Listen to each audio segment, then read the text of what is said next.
Losing a child goes against the natural order of life.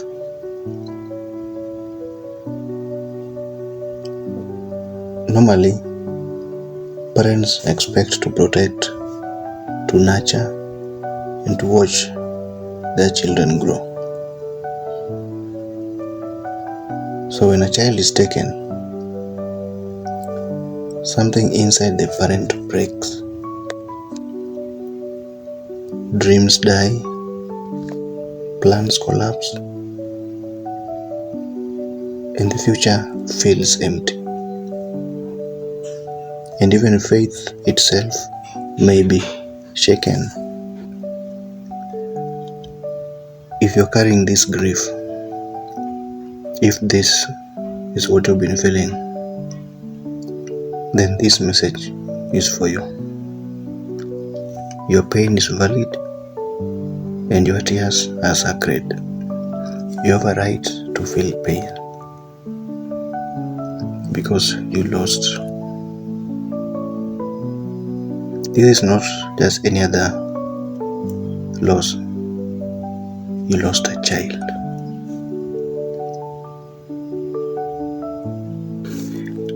And maybe it has changed your view on religion, faith,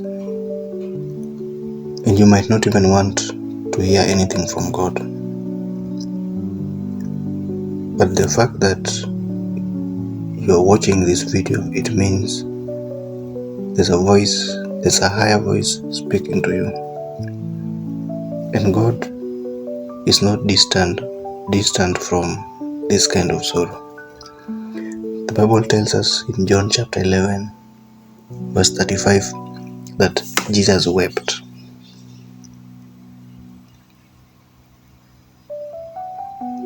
We all know that Jesus wept at the tomb of Lazarus.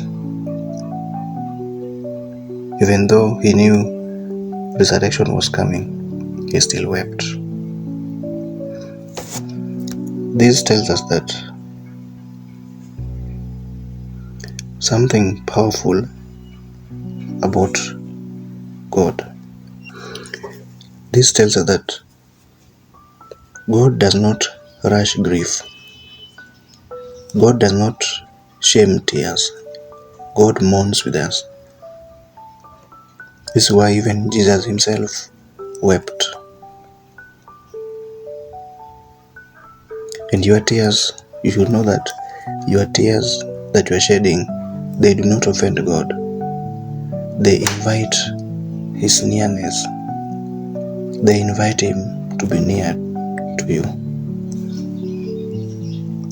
After losing a child, silence can feel unbearable. You start asking yourself questions. Why my child? Why now? You can even say, where was God? This God that you've been serving, this God that you keep hearing pastors say that He gives life, He heals the sick. Then where was God when your child was dying? These questions are not rebellion. They are the language of a broken heart. The Bible says that in Psalms chapter 13 verse 1, where we see that even David himself, the king, even cried. The Bible says in Psalms chapter 13 verse 1 that, how long, O Lord, will you forget me forever? Even the king himself cried. And we should accept that faith is not pretending everything is okay when everything is not okay. Faith is bringing your shattered heart to God the way it is.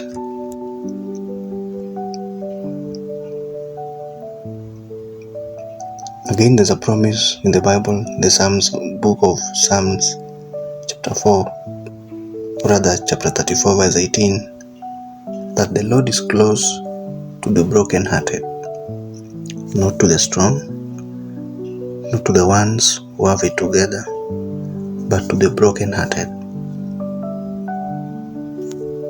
God sits with you in the empty room. Even when during these difficult times you cannot feel Him, He is closer than you think. And the grief of a child takes a lot of time. Healing does not mean forgetting. Moving forward does not mean moving on. Your child mattered to you. Your love to your child mattered to you, and that bond is not erased by death. The Bible says in the book of 1 Thessalonians chapter 4 verse 13 that for believers we do not grieve as those who have no hope. For believers we do not grieve as those who have no hope. And I'm not saying that hope cancels grief. No, it holds grief gently. If you're walking this road, take grief one day at a time. Release yourself from timelines. Allow others to help you. Speak your child's name. It's okay. God does not expect you to be strong. He only wants you to be honest about how you feel. If this message touched your heart, it therefore means you are not alone in this grief. I invite you to bring your pain to God the way it is. Allow yourself the grace to believe even when you are going through a lot. And I want you to remember that your tears are seen and your child is remembered and your heart still matters. May God wrap you in comfort today and always. Until next time, have a good day and take heart and sorry for your loss.